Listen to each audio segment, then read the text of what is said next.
everyone. Ever had to imagine trying to fix something that's like a million miles away? Oh, yeah, I'm talking about like the James Webb Space Telescope. What happens when something breaks? I mean, right? sending astronauts out there, that's a huge deal, right? So how do we even start to think about doing repairs remotely? Yeah. Well, we're diving into some super new research from the University of Illinois. It was just published just a couple days ago on February 19, 2025. And Oh, it explores using these things called CubeSats. okay. Those are those little tiny satellites for doing complex space repairs. Interesting. It is way more ingenious than you might think. I bet. What really grabs me about this research is that it's going right at a super real problem. I mean, space is getting packed. Yeah. More telescopes, more satellites, even plans for like construction projects out there. Yeah, it's busy. Yeah, things are going to break down for sure. And this research is looking at how we fix them without always having to send people, which is risky and expensive. Yeah, that's right. It's like a busy space highway and things break down. So what are the biggest challenges to doing these repairs remotely? It's really huge. I mean, just the size of space, right? The fuel limits, and you need total precision so you don't have collisions. Right. Imagine trying to thread a needle, but from across a football field, and then multiply that by like 1,000,000. Wow. Okay, that puts it into perspective. So these CubeSats, which are basically MIDI satellites, how do they even start to handle these challenges? That's where the cool stuff is. The team at University of Illinois, they built this algorithm that lets multiple CubeSats work together, like a team of... Like tidal mechanics? Exactly. So they're not just single units, they actually work together. Tell me more about how that works. Yeah, picture this. You've got a bunch of these CubeSats all moving gracefully around each other, and they're fixing a spacecraft. Wow. They can carry parts, assemble stuff, all while staying a safe distance. Amazing engineering. That sounds pretty amazing. From what I've read, researchers are saying that this new method is a lot more fuel efficient than older ways of doing things. Is that true? And if so, how much of a difference are we talking? Yeah, there's no exaggeration. The old way was to break the trip up into steps, Okay. and each one needed a bunch of fuel. Right. This new method, just one smooth arc from start to finish. Wow. Up to 40% fuel savings. Think about that with these distances. Yeah, less fuel burned for sure. But what about crashing into each other? How do they keep these CubeSats from hitting each other, or even worse, the thing they're trying to fix? That's another place this algorithm's really clever. They've got this collision avoidance built right into how they do the math. Uh-huh. Each CubeSat has to stay at least 5 meters away from others and the spacecraft it's working on. Really? Yeah, it's like a perfectly choreographed phobot ballet. Each one knows exactly where it is and where it's going. A choreographed ballet in space? Now that's a cool image. But let's get into the how. How do they actually do this? What's the technical magic going on here? One of the big things was using what they call indirect optimization methods.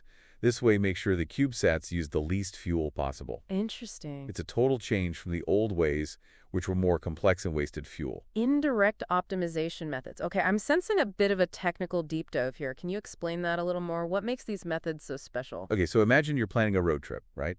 The old way, you'd plan each part of the trip separate. Uh-huh. You could end up taking detours, adding miles and stuff. Right, more miles. Indirect optimization figures out the best route from start to finish, so you take the shortest, most direct path. So they applied that same idea to these CubeSats, finding the best route through space. Right, That's amazing how they took something we use every day and put it to work in space travel. totally. And to add to that, they had to move their calculations away from the normal Sun-Earth center of gravity. Hold on a sec. I think this is where things might start to get a little too technical for some listeners. Yeah, good point. Maybe you can tell us more about that in the next segment, make sure everyone's on the same page before we dive into the really complex stuff in this research. Sounds good? Okay, so right before the break, we were getting into some pretty heavy stuff with these CubeSats and how they get around in space. You were saying something about shifting calculations away from that Sun-Earth center of gravity. Think you can explain that a bit for those of us who aren't exactly astrophysics whizzies? Yeah, definitely. See, James Webb Space Telescope isn't just floating around anywhere. It's about 1.5 million kilometers away from Earth at this special place they call the Lagrange point. Lagrange point. That sounds familiar, but I'm a little fuzzy on it. What makes these Lagrange points so special, and why does it matter for these CubeSats and what they're doing? Okay, so think of a Lagrange point like a parking spot in space, Okay. where the gravity of two big things, like the Sun and the Earth in this case, they kind of balance out. Right. There are 5 of these points in the Sun-Earth system, and the James Webb Telescope is hanging out at one called L2. It's like the perfect spot where the telescope can basically stay put without burning a ton of fuel. So it's just chilling in this gravitational sweet spot instead of fighting the pull of the Sun and Earth all the time. Pretty smart. But how does that change the way these CubeSats get to it? That's where things get tricky. Instead of using the usual Sun-Earth center of gravity, they had to redo their calculations based on this Lagrange point. like changing your GPS from downtown to a specific house way out in the suburbs. Ah, I get it. They're navigating to a really specific spot in this weird gravity zone. Sounds like that adds a whole new level of difficulty to this whole thing. You got it. It's not just about drawing a straight line through space anymore. They had to come up with a whole new model for deep space navigation because of how the forces work at this Lagrange point. So figuring out the best route is one thing, but making sure these little robots can actually move around in that environment, that's a whole other challenge. What were some of the problems they had to solve for that? Well, imagine trying to steer a tiny CubeSat from millions of kilometers away. Yeah, You need incredible precision and the ability to change things in real time depending on what's happening. right. Things like the pressure from the sun's radiation, changes in gravity, even the smallest mistake could send those CubeSats off course. It's mind-blowing how they can account for all that stuff and still keep such tight control over these CubeSats. It's like conducting an orchestra, but from another planet. It really shows how far robotics and autonomous systems have come.